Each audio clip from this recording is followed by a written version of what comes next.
नमस्कार सभी लोगों को, उत्कर्ष ऐप में आप सब लोगों का स्वागत है।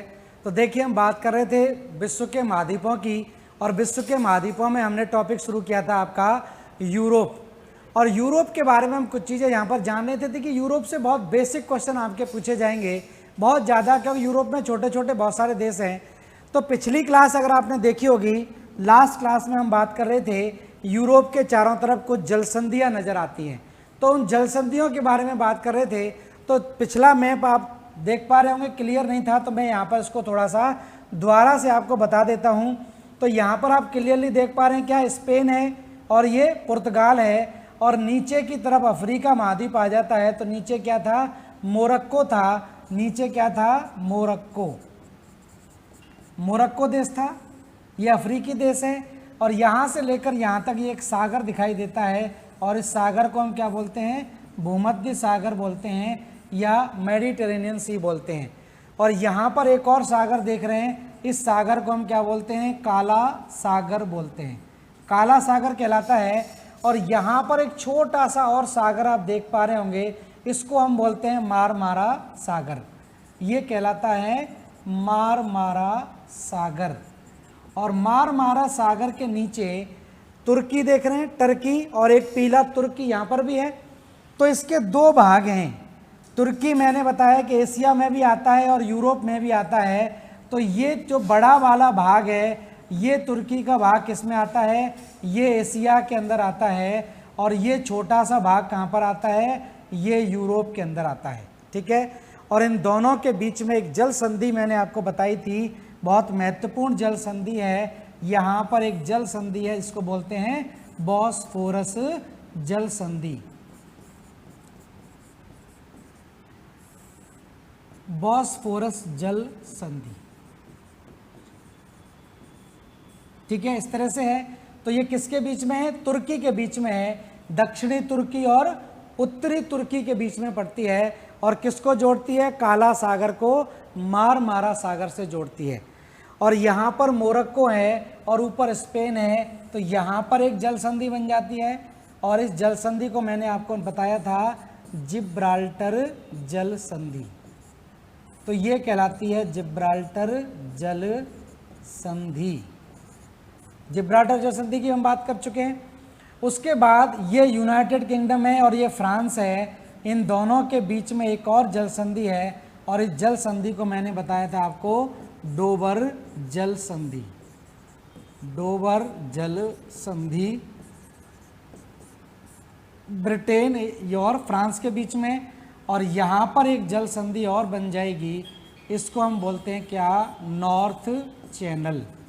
तो नॉर्थ चैनल इसको कहा जाता है। और एक मैंने यहाँ पर बताया था, जो इधर उत्तरी सागर को बाल्टिक सागर से जोड़ती है, ये उत्तरी सागर है, यूरोप के उत्तर में उत्तरी सागर, और यहाँ पर बाल्टिक सागर है, ये बाल्टिक सागर। तो इनके बीच में यहाँ पर एक नहर मैंने बताई थी, जिसका एग्जाम में पूछा भी गया है। तो इस नहर को हम बोलते हैं क्या, कील नहर कहलाती है, कील नहर, कील नहर के नाम से जानी जाती है। तो ये यूरोप की, ध्यान रखना, यूरोप में प्रमुख जल संधियाँ आपकी हो गई। ठीक है। यहाँ पर एक देश देख रहे हैं, आइसलैंड है, और आइसलैंड की राजधानी है रिक्वेजिक, रिक्वेजिक। तो आइसलैंड की राजधानी, ध्यान रखना, रिक्वेजिक है। और रिक्वेजिक की हम बात करें तो ये विश्व की सबसे उत्तरतम राजधानी है, विश्व की सबसे उत्तरतम, विश्व की सबसे उत्तरतम राजधानी कहलाती है। और दक्षिणतम राजधानी में बात कर ही चुका हूँ, न्यूजीलैंड की राजधानी जो वेलिंगटन थी, वो विश्व की सबसे दक्षिणतम राजधानी के रूप में जानी जाती है। तो न्यूजीलैंड की राजधानी वेलिंगटन सबसे दक्षिणतम है, और आइसलैंड की राजधानी रिक्वेजिक जो है, वो विश्व की सबसे उत्तरतम राजधानी के रूप में जानी जाती है। तो ये सबसे उत्तरतम है। और वेलिंगटन जो है, न्यूजीलैंड की राजधानी वेलिंगटन,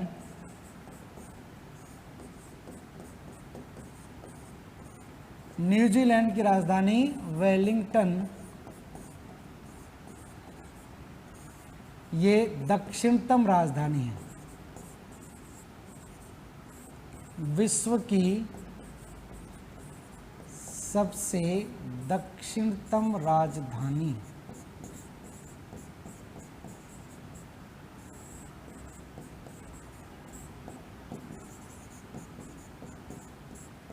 तो ये कुछ पॉइंट इस तरह से सीधे पूछे जाते हैं। अब हम बात करेंगे, देखिए, यूरोप की प्रमुख पर्वत श्रृंखलाओं की। तो यूरोप की प्रमुख पर्वत श्रृंखलाओं की बात करें तो कुछ महत्वपूर्ण पर्वत श्रृंखलाएं जो यूरोप के देशों के बीच में सीमा का निर्धारण करती हैं। वहीं से आपका प्रश्न भी पूछा जाता है, जैसे पिनेरीज पर्वत श्रृंखला किसके बीच में सीमा बनाती है, जूरा पर्वत श्रृंखला किसके बीच में है, आल्प्स पर्वत श्रृंखला किसके बीच में सीमा बनाती है, या बॉसजस पर्वत श्रृंखला किसके बीच में सीमा का निर्धारण करती है। इस तरह से कुछ पर्वत श्रृंखलाएं आपकी पूछी जाती हैं, उसकी हम बात करेंगे। तो देखिए, हम अगला मैप ले लेते हैं और यहाँ पर इस मैप में आप साफ देश आपको दिखाई दे रहे होंगे। HD वाला ये पूरा का पूरा मैप है, इसको ध्यान रखना है। तो यहाँ पर कुछ पर्वत श्रृंखलाओं की हम बात करें तो देखिए, एक पर्वत श्रृंखला यहाँ पर पड़ती है, इधर स्पेन है और इधर फ्रांस है। तो स्पेन और फ्रांस के बीच में एक पर्वत श्रृंखला है। यहाँ पर स्पेन और फ्रांस के बीच में एक पर्वत श्रृंखला है, इसको हम बोलते हैं पिनेरीज पर्वत।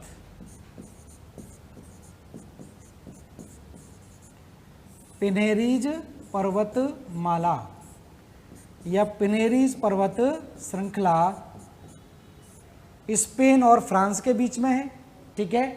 उसके बाद हम बात करें, यहाँ पर ये आप देख रहे हैं इटली है और इटली और इधर फ्रांस। तो यहाँ पर एक पर्वत श्रृंखला है इटली में, यहाँ पर एक पर्वत श्रृंखला है जो मैं रेड कलर में आपको दिखा रहा हूँ, इसको बोलते हैं आल्प्स पर्वत श्रृंखला। आल्प्स पर्वत श्रृंखला।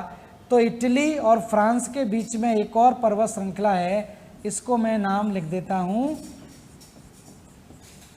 आल्प्स पर्वत श्रृंखला। तो आल्प्स पर्वत श्रृंखला कहलाएगी। उसके बाद हम बात करें, देखिए यहाँ पर इस जगह पर एक और पर्वत श्रृंखला जो स्विट्जरलैंड को अलग कर रही है, किससे, फ्रांस से। स्विट्जरलैंड और फ्रांस के बीच में एक और पर्वत श्रृंखला आप यहाँ पर देख सकते हैं। इस पर्वत श्रृंखला को हम बोलते हैं जूरा पर्वत श्रृंखला। ये स्विट्जरलैंड है छोटा सा, यहाँ पर है जूरा पर्वत श्रृंखला। जूरा पर्वत श्रृंखला, ठीक है।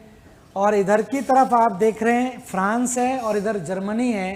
फ्रांस और जर्मनी की सीमा पर एक पर्वत श्रृंखला है, इसको बोलते हैं बॉसजस पर्वत श्रृंखला। यहाँ पर एक पर्वत श्रृंखला और है, इसको दूसरे कलर से कर लेते हैं। यहाँ पर एक पर्वत श्रृंखला और, ध्यान रखें, इस पर्वत श्रृंखला को हम बोलते हैं बॉसजस पर्वत श्रृंखला। बॉसजस पर्वत श्रृंखला यहाँ पर है। उसके बाद इस क्षेत्र में जर्मनी के अंदर एक और पर्वत श्रृंखला है, ये बहुत महत्वपूर्ण है। इस पर्वत श्रृंखला को हम बोलते हैं ब्लैक फॉरेस्ट। Black forest. तो ब्लैक फॉरेस्ट पर्वत श्रृंखला ये जर्मनी में पड़ती है। और यहाँ पर हम बात करें, यहाँ पर एक पर्वत श्रृंखला और है, इस पर्वत श्रृंखला को हम बोलते हैं इस तरह से, इस पर्वत श्रृंखला को हम बोलते हैं स्कैंडिनेविया।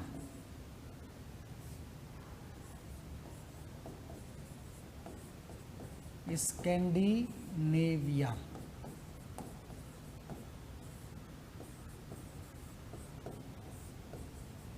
स्कैंडिनेविया पर्वतमाला कहलाती है।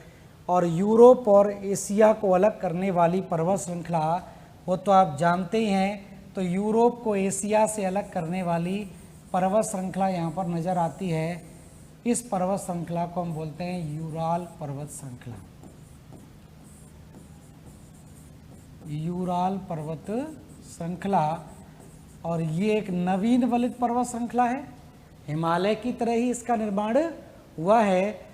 और उसके बाद यहाँ पर एक और पर्वत श्रृंखला आपकी दिखाई देती है, इसको बोलते हैं कॉकसस पर्वत, कॉकासस पर्वत श्रृंखला। और कॉकसस पर्वत श्रृंखला में ही यूरोप की सबसे ऊंची चोटी दिखाई देती है, यूरोप महाद्वीप की सबसे ऊंची चोटी यहीं दिखाई देती है, और इसको बोलते हैं माउंट एलब्रुस।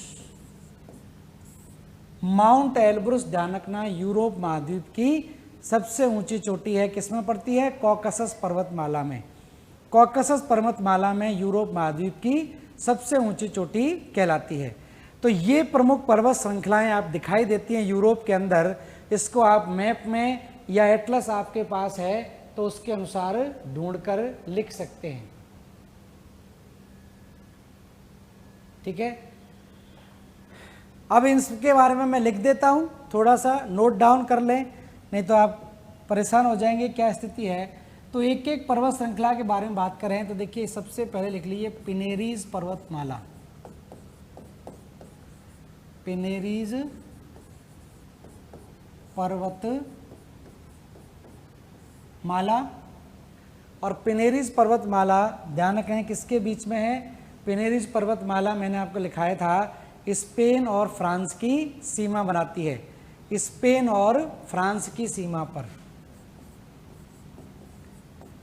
स्पेन तथा फ्रांस की सीमा।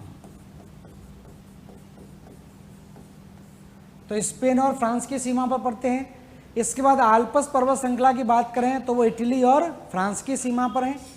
तो दूसरा लिख लेते हैं आल्प्स पर्वत श्रृंखला, आल्प्स पर्वत श्रृंखला ये इटली और फ्रांस की सीमा पर, इटली तथा फ्रांस।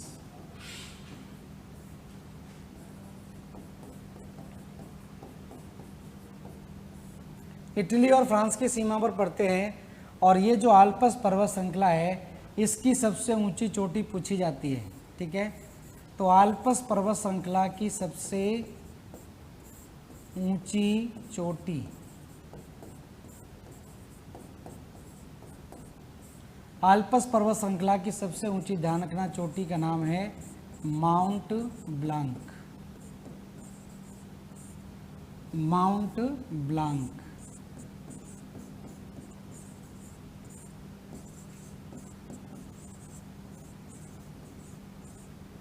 माउंट ब्लांक इसकी सबसे ऊंची चोटी कहलाती है।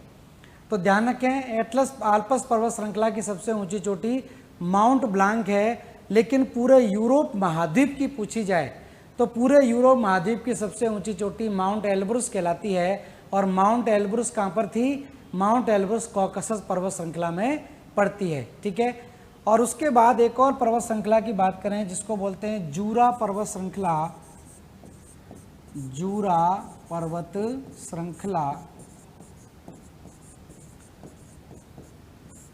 और जूरा पर्वत श्रृंखला ध्यान रखना ये स्विट्जरलैंड और फ्रांस की सीमा बनाती है,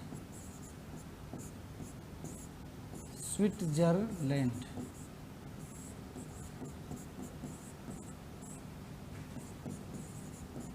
तथा फ्रांस।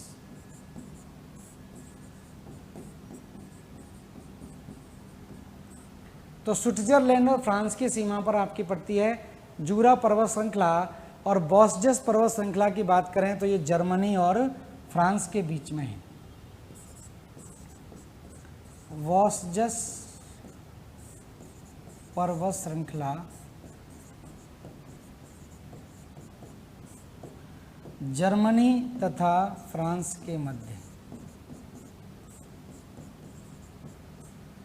जर्मनी तथा फ्रांस की सीमा,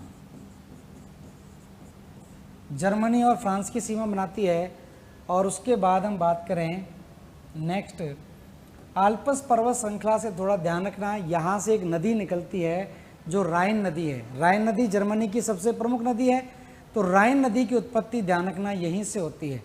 और राइन नदी उत्तर की ओर बहते हुए जाती है और नीदरलैंड के रॉटरडम बंदरगाह के पास उत्तरी सागर में जाकर गिरती है।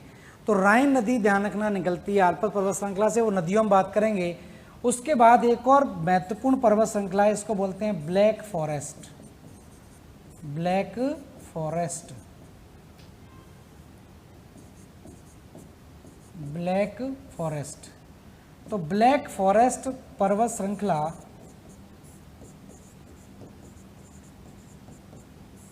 जर्मनी की प्रमुख पर्वत श्रृंखला है। जर्मनी की प्रमुख पर्वत श्रृंखला है।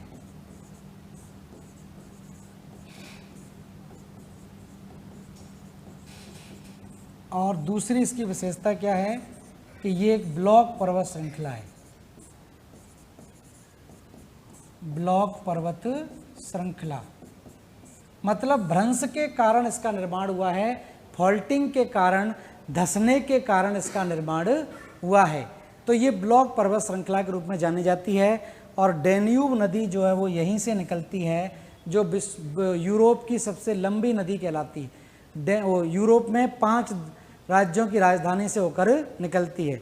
तो डैन्यूब नदी की उत्पत्ति यहीं से होती है, डैन्यूब नदी। तो डैन्यूब नदी ध्यान रखना यहीं से निकलने वाली नदी है।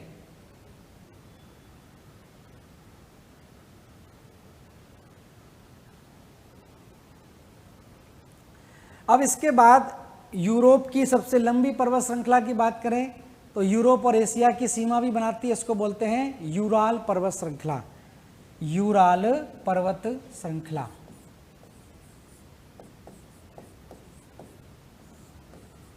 यूराल पर्वत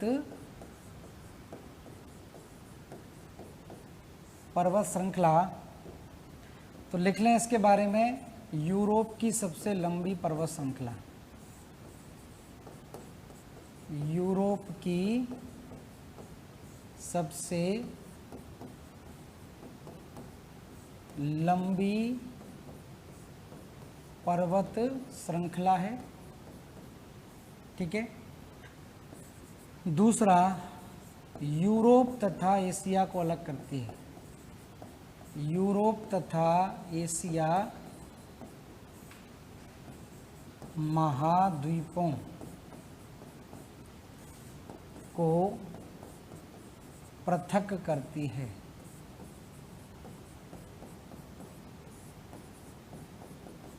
तो यूरोप और एशिया महाद्वीपों के बीच में स्थित है यूराल, और इसकी जो सबसे ऊंची चोटी है उसको नरोदनाया बोलते हैं, और यूराल नदी यहाँ से निकलती है। ठीक है। सबसे ऊंची चोटी, इसकी सबसे ऊंची चोटी, तो इसकी सबसे ऊंची चोटी कहलाती है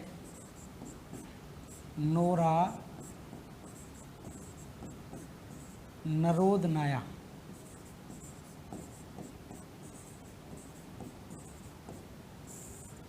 ठीक है। और उसके बाद हम बात करें यूराल नदी। यूराल पर्वत से निकलती है। यूराल पर्वत से निकलती है। ठीक है। उसके बाद एक और पर्वत श्रृंखला है जो महत्वपूर्ण है, इसको हम बोलते हैं कॉकासस पर्वत श्रृंखला। कॉकासस पर्वत श्रृंखला। कॉकासस पर्वत श्रृंखला से आपसे पूछा जाएगा तो लिख लें, यूरोप की सबसे ऊंची पर्वत श्रृंखला है। औसत ऊंचाई इसकी सबसे ज़्यादा है। यूरोप की सबसे ऊंची पर्वत श्रृंखला। ठीक है। और दूसरी विशेषता ध्यान रखना, mount Elbrus. Mount Elbrus Europe की सबसे ऊंची चोटी, यूरोप की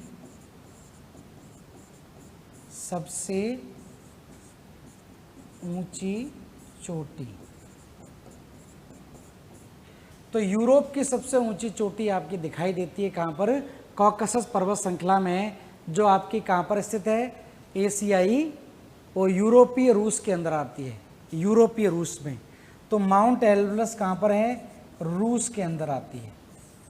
तो यूरोपीय रूस के अंदर पड़ती है माउंट एल्ब्रस, जो इसकी सबसे ऊंची चोटी कहलाती है। ठीक है, इस तरह से इसको थोड़ा ध्यान रखें।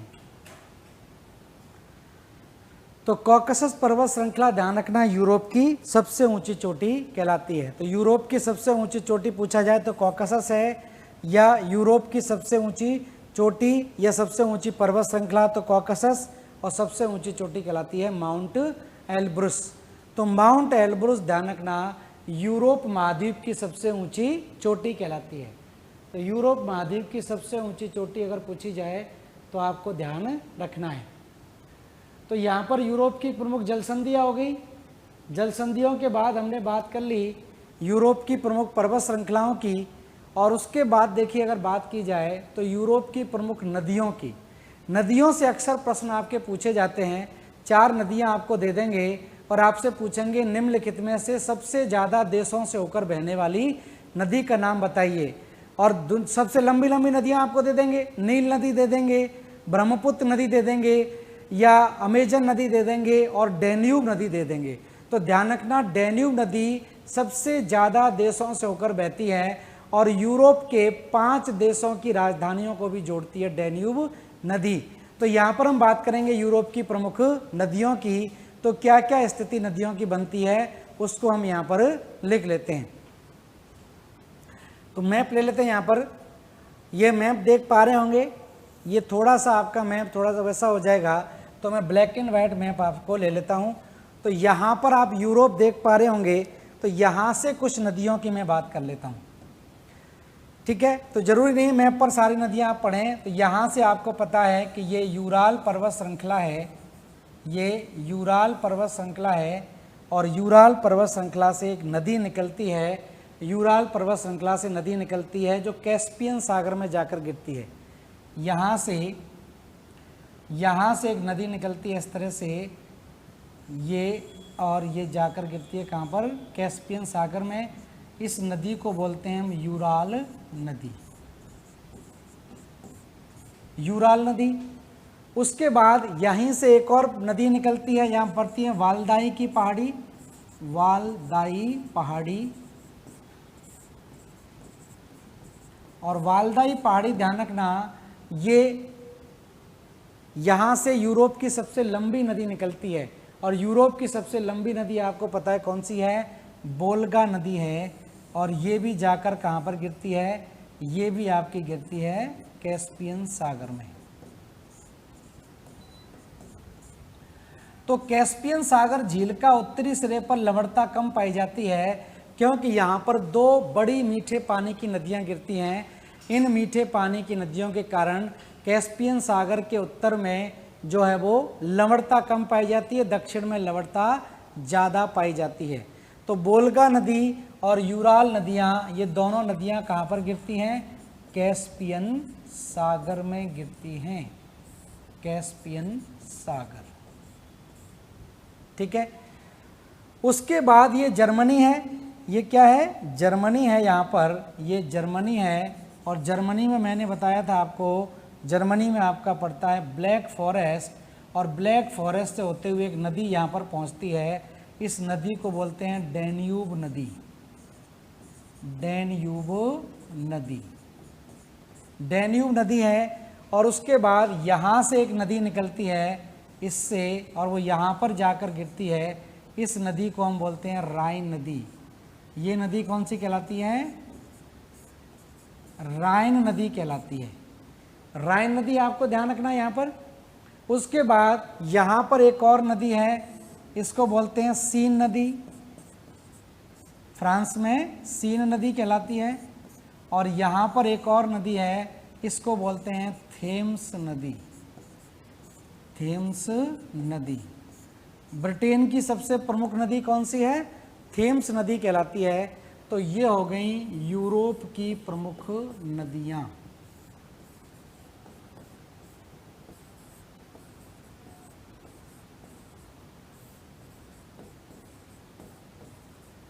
यूरोप की प्रमुख नदियां।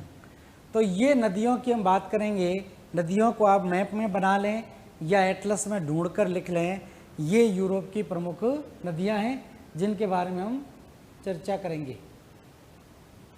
ठीक है, तो एक एक करके ले लेते हैं। जैसे यूराल नदी है। यूराल नदी आपको यूराल पर्वत से निकलती है और यूरोप और एशिया की सीमा बनाने वाली कौन सी नदी है? तो ये भी यूराल नदी है। और कहाँ पर गिरती है?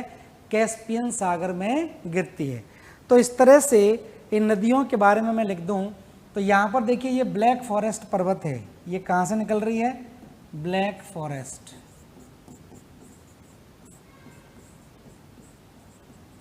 ब्लैक फॉरेस्ट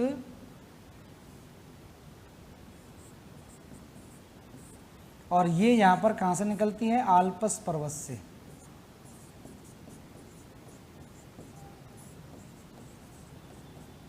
ठीक है, और ये पठारी क्षेत्र से निकलती है। यहाँ पर मेसेटा का पठार है। यहाँ स्पेन के अंदर एक पठार पड़ता है, चलो बाद में बात करेंगे इसमें, फ्रांस में। तो ये बात कर रहे हैं हम यहाँ पर यूराल नदी की। तो एक एक नदी को यहाँ पर ले लेते हैं। तो सबसे पहले लिख लीजिए यूराल नदी।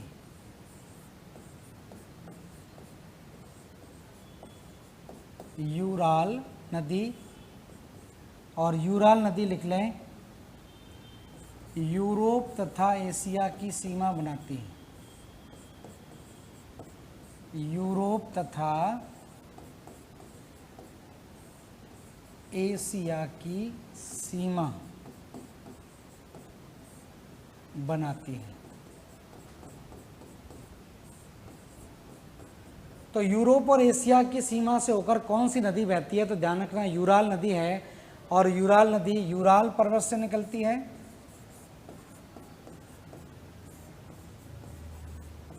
यूराल पर्वत से निकलती है तथा कैस्पियन सागर में गिरती है।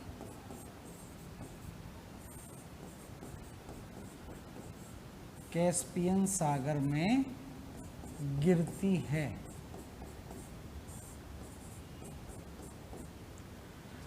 उसके बाद हम बात करें वोल्गा नदी की। वोल्गा नदी, सीधा प्रश्न आपसे पूछा जाता है कि यूरोप महाद्वीप की सबसे लंबी नदी कौन सी है? तो वोल्गा नदी सबसे लंबी नदी है। तो ध्यान रखना यूरोप की सबसे लंबी नदी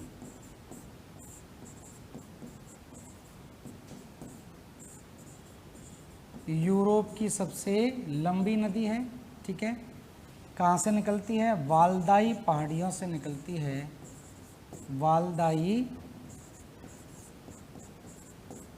पहाड़ियों से निकलती है तथा कैस्पियन सागर में गिरती है। कैस्पियन सागर में गिरती है। तो कैस्पियन सागर में जाकर गिरती है। तो यूराल नदी और दूसरी नदी यहाँ पर हो गई वोल्गा नदी। अब हम अगली नदी की बात करें जिसको हम बोलते हैं राइन नदी। राइन नदी, तो राइन नदी ध्यान रखना जर्मनी की बहुत ही महत्वपूर्ण नदी है। जर्मनी की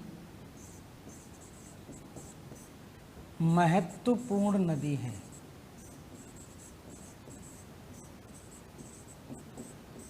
जर्मनी की महत्वपूर्ण नदी है। और लिख लेना ये कहाँ से निकलती है? आल्प्स पर्वत श्रृंखला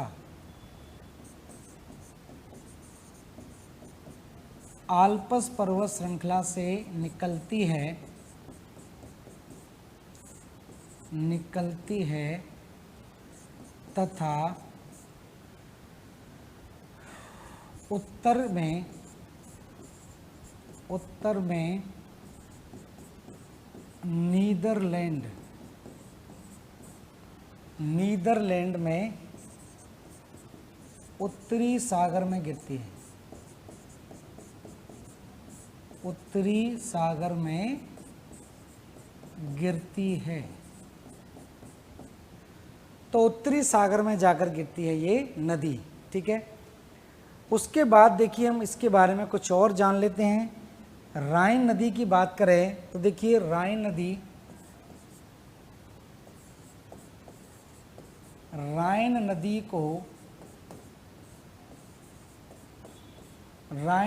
को कोयला नदी भी कहा जाता है। कोयला नदी या कोल रिवर, कोयला नदी भी कहते हैं। बहुत महत्वपूर्ण पॉइंट है, ध्यान रखना। कोयला नदी क्यों कहते हैं कोयला नदी?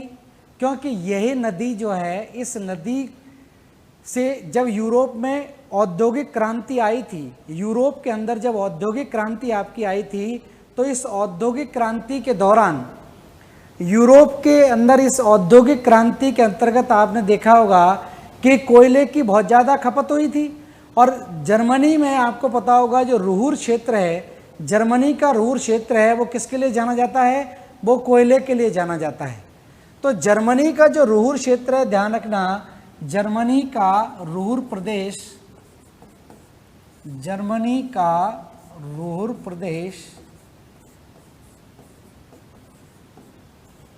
ठीक है, ये किसके लिए जाना जाता है? बिटुमिनस कोयले के लिए जाना जाता है।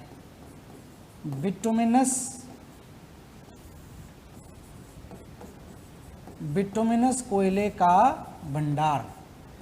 तो इस क्षेत्र में भारी मात्रा में क्या है? बिटुमिनस कोयले के भंडार हैं, और यहाँ से बिटुमिनस कोयला निकालकर यूरोप के अन्य देशों में ट्रांसपोर्ट किया जाता था। वो कौन सी नदी से होता था? वो राइन नदी से होता था। इसी वजह से राइन नदी का नाम क्या पड़ गया? कोयला नदी पड़ गया। तो राइन नदी, ध्यान रखना, कोयला नदी के नाम से जानी जाती है इसी कारण। तो ये कोयला नदी के नाम से जानी जाती है, कोल रिवर कहलाती है। तो राइन नदी की ये विशेषता है। अब राइन नदी के तट पर ध्यान रखना रॉटरडम बंदरगाह है। रॉटरडम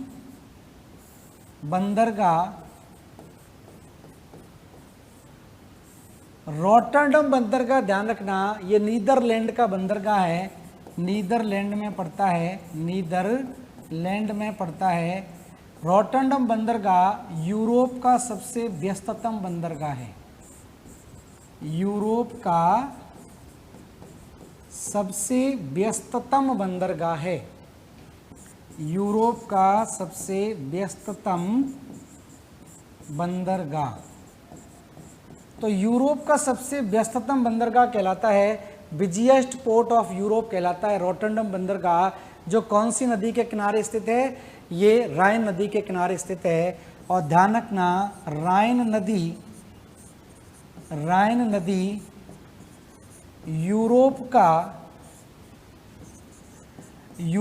का सबसे व्यस्ततम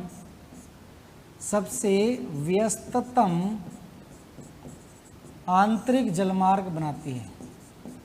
सबसे व्यस्ततम आंतरिक जलमार्ग बनाती है। तो यूरोप का सबसे व्यस्ततम आंतरिक जलमार्ग बनाई जाएगी कौन सी? राइन नदी। जैसे मैंने बताया था उत्तरी अमेरिका में सेंट लॉरेंस नदी, वो भी सबसे व्यस्ततम आंतरिक जलमार्ग बनाती है। और यहाँ पर आप देखिए राइन नदी भी सबसे व्यस्ततम जलमार्ग बनाती है। इसी वजह से राइन नदी का बहुत महत्व है जर्मनी के अंदर। अब जर्मनी की राजधानी क्या है?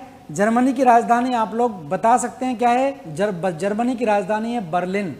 और जर्मनी की राजधानी बर्लिन आपसे पूछा जाए कि कौन सी नदी के किनारे बसा हुआ है, तो आप सबके दिमाग में तुरंत आएगा राइन नदी।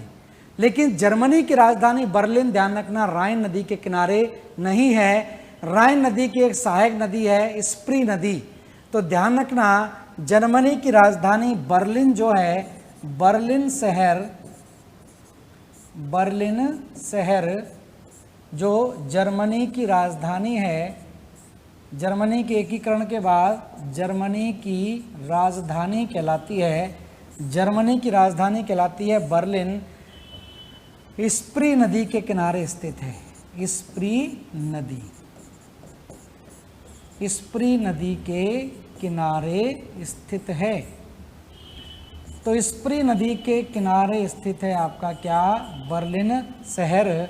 और स्प्री नदी ध्यान रखना क्या है, राइन नदी की सहायक नदी है, राइन नदी की ट्रिब्यूटरी है, सहायक नदी है। ये थोड़ा सा आपको ध्यान रखना पड़ेगा, क्योंकि जब भी राइन नदी की बात आती है तो जर्मनी, और जर्मनी की राजधानी बर्लिन की बात आती है तो तुरंत राइन नदी लगा देते हैं। राइन नदी ऑप्शन में जरूर मिलेगा, लेकिन नदी कौन सी होगी, स्प्री नदी होगी। तो राइन नदी की देखिए इस तरह से कई सारी विशेषताएं हैं, ये आपको याद रखनी है। अब देखिए कुछ और नदियों के बारे में बात कर लेते हैं। राइन नदी की बात हो गई। अब देखिए एक और महत्वपूर्ण नदी है जिसको हम बोलते हैं डैन्यूब नदी। डैन्यूब नदी मैंने बताया था ब्लैक फॉरेस्ट पर्वत से निकलती है, और डैन्यूब नदी ब्लैक फॉरेस्ट से निकलकर ये यूरोप के लगभग 10 देशों से होते हुए गुजरती है और 5 देशों की राजधानियों से होकर गुजरती है। तो नेक्स्ट नदी ले लेते हैं, इसको बोलते हैं डैन्यूब नदी। डैन्यूब नदी, तो डैन्यूब नदी ध्यान रखना, डैन्यूब नदी लिख लेना यहां पर। इसके आगे यूरोप के 5 देशों की राजधानियों, 5 देशों की राजधानियों से होकर गुजरती है, या ये कहें यूरोप के 5 देशों की राजधानी इसी नदी के किनारे हैं, गुजरती है। तो सबसे ज़्यादा देशों से होकर गुजरने वाली नदी कहलाती है डैन्यूब नदी। छोटे छोटे लगभग यूरोप के 10 देशों से होकर ये गुजरती है, लेकिन हमको मतलब किससे है, हमको मतलब है जहाँ से राजधानियाँ गुजरती हैं, क्योंकि यही इम्पोर्टेंट है। तो क्रमबद्ध तरीके से अगर देखें तो कौन कौन से देश हो जाएंगे, तो पहला देश यहाँ पर लिख लें, इसको बोलते हैं यूगोस्लाविया।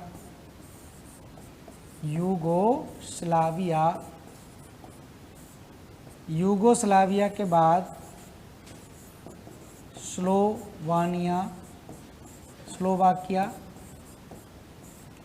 स्लोवाकिया के बाद रोमानिया, और रोमानिया के बाद हंगरी एक देश है, और हंगरी के बाद हम बात करें ऑस्ट्रिया। ये 5 देश हैं और इनकी राजधानी आपको पता होनी चाहिए। यूगोस्लाविया की राजधानी है बेलग्रेड है। स्लोवाकिया की राजधानी है ब्राटिस्लावा की राजधानी है। और रोमानिया की राजधानी है बुचारेस्ट। और हंगरी की राजधानी है बुडापेस्ट। और ऑस्ट्रिया की राजधानी है वियना। ऑस्ट्रिया की राजधानी क्या है, वियना।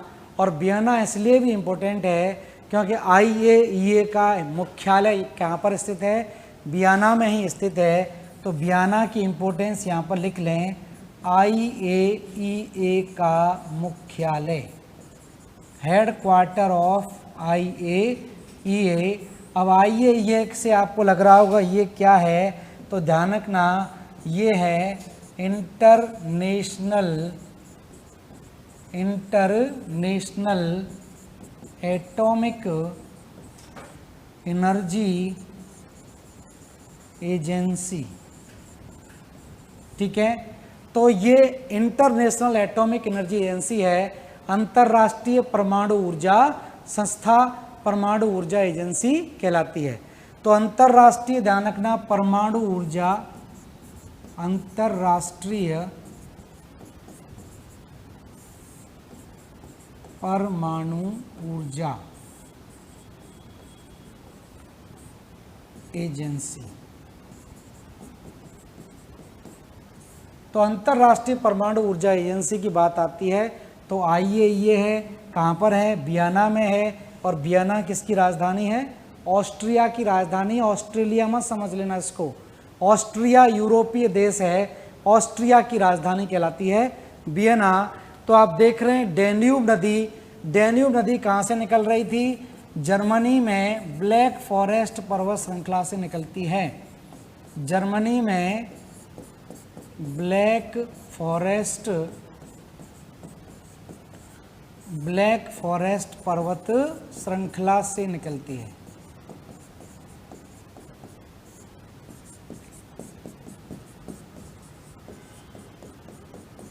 तो जर्मनी में ब्लैक फॉरेस्ट पर्वत श्रृंखला से निकलती है डेन्यूब नदी, और उसके बाद ये यूरोप के 5 देशों की राजधानियों को जोड़ने का काम करती है। 5 देशों की राजधानियां पड़ती हैं। अब कुछ और छोटी छोटी नदियां हैं, जैसे सीन नदी है। जो पूछा जाता है सीन नदी के किनारे कौन सा शहर बसा हुआ है, रोम कौन सी नदी के किनारे है, इटली की गंगा कौन सी नदी को कहा जाता है, ब्रिटेन की गंगा कौन सी नदी को कहा जाता है, या जर्मनी और पोलैंड की सीमा कौन सी नदी बनाती है। तो ओडर, नीस है, एल्ब है, और कई सारी नदियां यहाँ से होकर बहती हैं। लेकिन यहाँ पर कुछ नदियों की हम बात करें, जैसे सीन नदी है, सीन नदी, जैसे टाइबर नदी है, टाइबर नदी, जैसे पो नदी है, पो नदी, जैसे थेम्स नदी है, थेम्स नदी, ठीक है, जैसे ओडर नीस नदी है, ओडर नीस नदी। ये प्रमुख नदियों को थोड़ा सा और जान लेते हैं, क्योंकि यहाँ से प्रश्न बन जाते हैं कि कौन सा शहर कौन सी नदी के किनारे है। तो सीन नदी की बात होती है तो ये फ्रांस की प्रमुख नदी है, और इसके किनारे कौन सा शहर बसा हुआ है, पेरिस शहर बसा हुआ है। तो यूनेस्को का मुख्यालय कहाँ पर है, पेरिस में पड़ता है। यूनेस्को का मुख्यालय कहाँ पर है, पेरिस के अंदर पड़ता है। अंतर्राष्ट्रीय खगोल संघ का मुख्यालय भी यहीं पड़ता है। टाइबर नदी कहाँ कहलाती है, रोम, रोम में पड़ती है, ठीक है। और पो नदी को ध्यान रखना, इटली की गंगा बोलते हैं, इटली की गंगा। तो पो नदी ध्यान रखना इटली की गंगा के नाम से जानी जाती है। और हम बात करें अगर थेम्स नदी की, तो थेम्स नदी ब्रिटेन की प्रमुख नदी है, ब्रिटेन की प्रमुख नदी है, प्रमुख नदी है। और इसी को ध्यान रखना, ब्रिटेन की गंगा भी कहा जाता है, ब्रिटेन की गंगा। तो पवित्र नदी है, ये पवित्र नदी है। गंगा को हम क्या मानते हैं, पवित्र मानते हैं। तो जिस तरह से गंगा को भारत में पवित्र माना जाता है, उसी तरह से पो नदी को इटली में माना जाता है, और थेम्स नदी को ब्रिटेन के अंदर माना जाता है। और एक और नदी ओडर नीस नदी की बात करें तो ये जर्मनी और पोलैंड की सीमा से होकर बहती है। तो लिख लेना, जर्मनी तथा पोलैंड, जर्मनी तथा पोलैंड की सीमा से बहती है, और दोनों के बीच में सीमा भी बनाती है यही लाइन, ओडरनीस लाइन बोलते हैं, ओडरनीस लाइन कहलाती है, जो जर्मनी को पोलैंड से अलग करने का काम करती है। तो ये तो यूरोप की प्रमुख नदियों की बात हो गई, और यूरोप की प्रमुख पर्वत श्रृंखलाओं की बात हो गई, ठीक है। अब देखिए हम बात करें यहाँ पर यूरोप के प्रमुख घास के मैदानों की अगर बात करें, तो यूरोप के प्रमुख घास के मैदान, ध्यान रखना बहुत ज़्यादा विस्तृत घास के मैदान नहीं हैं। यूरोप में जो घास के मैदान पाए जाते हैं या ये कहें यूरोप में शीतोष्ण घास के मैदानों को हम क्या बोलते हैं, स्टेपीज बोलते हैं। इन्हीं को हंगरी में हम क्या बोल देते हैं, पुस्टाज बोल देते हैं, और फ्रांस में इसको सेंट्रल मैसिफ के नाम से जाना जाता है। ठीक है, तो ध्यान रखें यूरोप के घास के मैदान।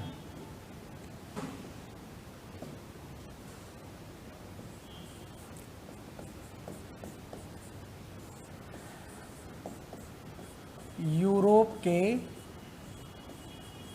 घास के मैदान, ठीक है। तो देखिए यूरोप के घास के मैदानों में जो सबसे ज़्यादा विस्तृत है वो आपका क्या कहलाता है, स्टेपीज कहलाता है। तो संपूर्ण यूरोप में पूछा जाए तो ये घास के मैदान हैं, इनको बोलते हैं स्टेपीज, घास के मैदान। और ये कैसे हैं, ये शीतोष्ण घास के मैदान हैं, शीतोष्ण घास के मैदान। तो शीतोष्ण घास के मैदान कहलाते हैं स्टेपीज घास के मैदान। और यहीं पर एक और अलग प्रकार के घास के मैदान पाए जाते हैं, इनको बोलते हैं हम पुस्टाज। पुस्टाज कहाँ पर पाए जाते हैं, हंगरी के अंदर पाए जाते हैं। हंगरी एक देश हमने अभी बात की थी, तो ये भी कैसे हो जाएंगे, शीतोष्ण घास के मैदान। तो ध्यान रखना शीतोष्ण घास के मैदान।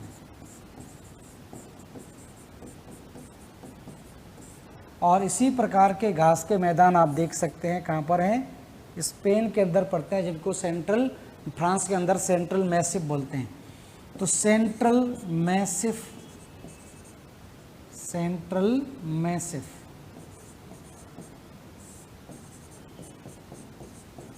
पठार भी है ये सेंट्रल मैसिफ, तो ये फ्रांस के अंदर पड़ता है। ठीक है, और इस तरह से फ्रांस में ऐसी क्षेत्र में लॉरेन क्षेत्र आपका है जो लॉ अयस्क के लिए जाना जाता है। तो फ्रांस के अंदर ध्यान रखना, फ्रांस के अंदर लॉरेन क्षेत्र है, लॉरेन क्षेत्र। तो फ्रांस का लॉरेन क्षेत्र किसके लिए प्रसिद्ध है, लौ अयस्क के लिए प्रसिद्ध है, लौ अयस्क। तो लौ अयस्क के लिए जाना जाता है फ्रांस का लॉरेन क्षेत्र।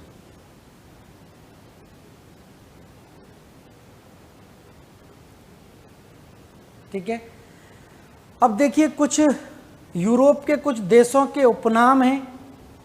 कुछ देशों के उपनाम आपने सुना होगा, आपसे कभी कभार पूछ लेते हैं, जैसे मध्य रात्रि के सूर्य का देश किसे कहा जाता है।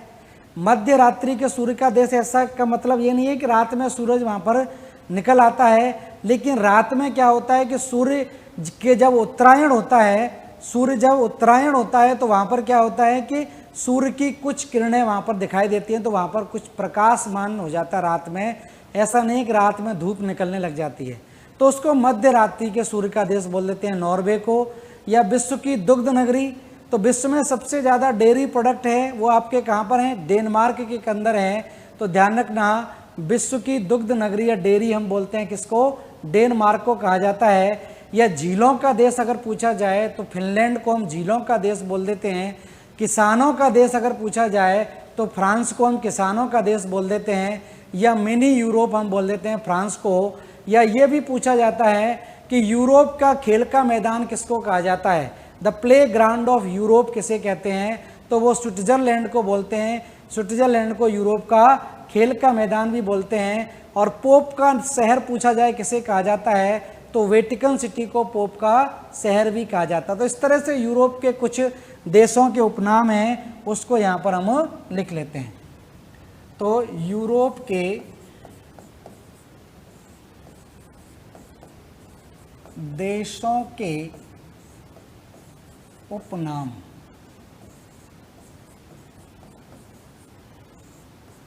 तो यूरोप के देशों के उपनामों की हम बात करें तो कई तरीके से पूछ लेते हैं, जैसे मध्य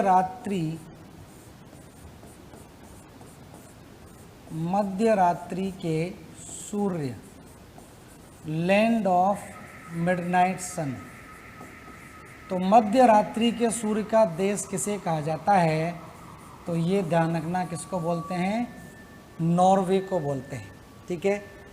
अगर आपसे पूछा जाए कि झीलों का देश किसे कहते हैं, झीलों का देश किसे कहा जाता है, तो झीलों का देश ध्यान रखना फिनलैंड को बोलते हैं। फिनलैंड को कहा जाता है। ठीक है।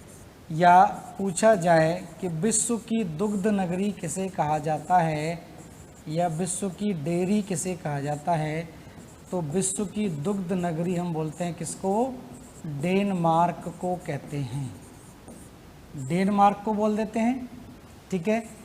और अगर आपसे पूछा जाए कि किसानों का देश किसे कहा जाता है, किसानों का देश, तो किसानों का देश हम किसको बोलेंगे? फ्रांस को बोलते हैं हम किसानों का देश। तो मिनी यूरोप भी बोलते हैं। मिनी यूरोप, सभी सभ्यताएं यूरोप की यहाँ पर मिल जाती हैं, तो मिनी यूरोप भी हम किसको बोलते हैं? ये भी हम बोलते हैं किसको? फ्रांस को। और एक और आपसे पूछा जाता है कि यूरोप का खेल का मैदान किसे कहा जाता है? यूरोप का खेल का मैदान किसे कहते हैं? तो यूरोप का खेल का मैदान अगर पूछा जाए तो ये स्विट्जरलैंड को बोलते हैं। स्विट्जरलैंड, स्विट्जरलैंड को बोलते हैं। या और पूछा जाए पोप का शहर किसे बोलते हैं? पोप का शहर किसे कहा जाता है? तो ये वेटिकन सिटी को बोलते हैं। वेटिकन सिटी, इस तरह से ध्यान रखें। तो कई तरीके से यहाँ से आपके इस तरह से उपनाम पूछ लिए जाते हैं। या यूरोप का बीमार आदमी किसे कहा जाता है, ऐसे भी पूछ लिया जाता है। यूरोप का बीमार आदमी किसे कहते हैं? तो यूरोप का बीमार आदमी हम किसको बोलते हैं? ये तुर्की को बोलते हैं। तुर्की को बोलते हैं। और एशिया का प्रवेश द्वार किसे कहते हैं? एशिया का प्रवेश द्वार भी हम किसको बोल देते हैं? एशिया का प्रवेश द्वार भी तुर्की को कहा जाता है। या बॉस्फोरस जल संधि को बोलते हैं। तो बॉस्फोरस जल संधि भी कहाँ पर है? दक्षिणी और उत्तरी तुर्की के बीच में है। तो यहाँ पर इसको हम क्या बोल देते हैं? एशिया का प्रवेश द्वार भी बोल देते हैं। तो इस तरह से यूरोप की बात की जाए तो यूरोप से आपके इसी तरह से प्रश्न बनेंगे। तो इसको इस तरह से आपको ध्यान रखना है। एक बार मैं इसको दोबारा से आपको रिवाइज करा देता हूँ। यहाँ से देखिए हम बात कर रहे थे, यहाँ से हम बात कर रहे थे कि किस प्रकार से यूरोप में कई सारी जल संधियाँ बनती हैं। या इससे पहले की बात करें तो यहाँ पर जल संधियाँ थी। कील नहर ध्यान रखें कहाँ पर है? जर्मनी के अंदर है। ठीक है। उत्तरी सागर और बाल्टिक सागर को जोड़ती है। डोबर जल संधि यूनाइटेड किंगडम और फ्रांस के बीच में है। जिब्राल्टर जल संधि स्पेन और मोरक्को के बीच में है। बॉस्फोरस जल संधि काला सागर और मारमारा सागर को जोड़ती है। बॉस्फोरस जल संधि को एशिया का प्रवेश द्वार भी बोल देते हैं। इस तरह से ये स्थिति बनती है। और इसके आगे देखें, फिर हमने बात की थी प्रमुख पर्वत श्रृंखलाओं की। तो यूरोप की प्रमुख पर्वत श्रृंखला में ध्यान रखना, पिनेरीज पर्वत फ्रांस और स्पेन के बीच में है। आल्पस पर्वत इटली और फ्रांस के बीच में है। जूरा पर्वत स्विट्जरलैंड और फ्रांस के बीच में है। और यहाँ पर आप देखें जर्मनी है और फ्रांस है, इन दोनों के बीच में बॉस्जस पर्वत श्रृंखला है। और जर्मनी की सबसे प्रमुख पर्वत श्रृंखला कहलाती है ब्लैक फॉरेस्ट पर्वत श्रृंखला, जिससे डैन्यूब नदी निकलती है। डैन्यूब नदी की उत्पत्ति यहीं से होती है और इस तरह से बहती हुई आगे की तरफ ये नदी यहाँ पर जाकर आपकी गिरती है। ठीक है। इसी तरह से एक और पर्वत ध्यान रखें, जर्मनी के अंदर एक और पर्वत है जिसको हम बोलते हैं बावेरिया। बावेरिया पर्वतमाला या बावेरिया पर्वत श्रृंखला की बात ध्यान रखें तो ये ध्यान रखना प्राचीनतम पर्वत श्रृंखला है। प्राचीनतम पर्वत श्रृंखला। प्राचीनतम से मतलब है कि अरावली तो सबसे पुराना है, अरावली दुनिया की सबसे पुरानी पर्वत श्रृंखला है। उसके बाद की बात करें तो उसके बाद में आप देखोगे अपलेशियन पर्वत आ जाता है उत्तरी अमेरिका में, और उसके बाद आता है बावेरिया पर्वत श्रृंखला। तो बावेरिया पर्वत श्रृंखला ध्यान रखना जर्मनी में पड़ती है।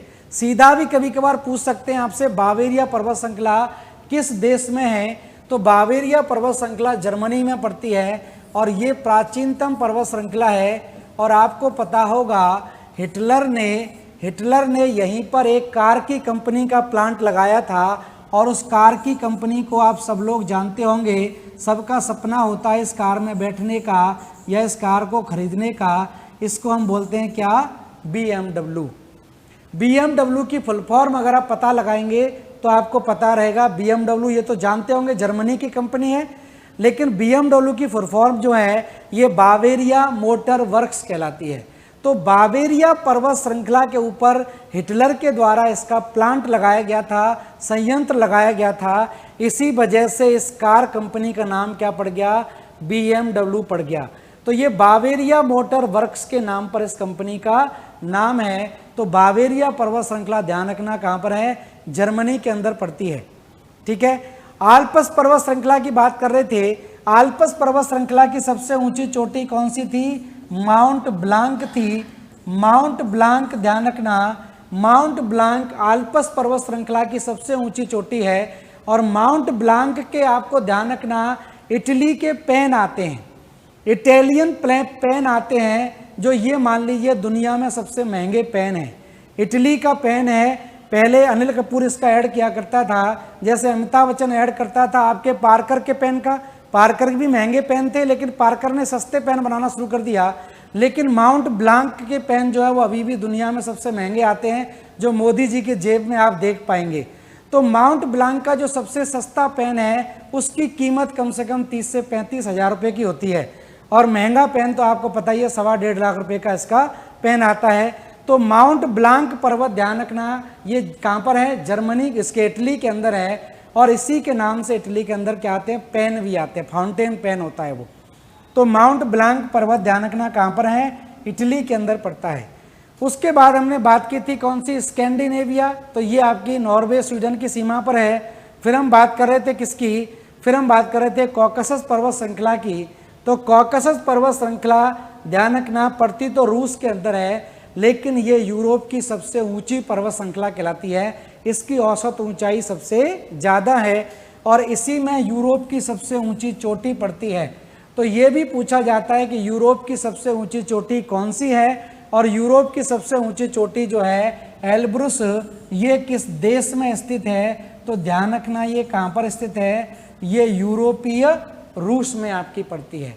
तो यूरोपीय रूस के अंदर ये पर्वत चोटी आपकी आती है, जो एशिया यूरोप की सबसे ऊंची चोटी है। फिर हमने बात की थी, इनके बारे में लिखवा दिया था सारी चीज़ें जो भी बता रहा था मैं आपको। फिर उसके बाद हम बात कर रहे थे नदियों की। तो यहाँ पर हमने नदियाँ ली थी। तो ये यूरोप की प्रमुख नदियाँ हैं। यूरोप की सबसे लंबी नदी ध्यान रखना कौन सी है, वोल्गा नदी है। यूराल पर्वत से यूराल नदी निकलती है। सबसे ज़्यादा देशों से होकर बहने वाली नदी डैन्यूब नदी है। और यूरोप की सबसे महत्वपूर्ण नदी राइन नदी है। बाकी छोटे छोटे नदियां हैं, उनके किनारे कौन से देश बसे हुए हैं ये आपसे पूछा जाता है। तो इन्हीं नदियों के बारे में हम यहाँ पर आगे जान रहे थे। इनका डिटेल मैंने आपको यहाँ पर लिखवा दिया। इस तरह से ये नदियों की विशेषता है। इन नदियों के किनारे बसे हुए प्रमुख शहर हैं ये। फिर हमने बात की थी किसके, घास के मैदानों की। और ये यूरोप के कुछ देशों के क्या हैं, उपनाम हैं। और उपनाम भी आपसे कभी कभार सीधे पूछ ले जाते हैं। तो अभी आज इतना ही रहने देते हैं। नेक्स्ट क्लास में इसके आगे का पाठ करवाया जाएगा। धन्यवाद सभी लोगों के जुड़ने के लिए। Thank you.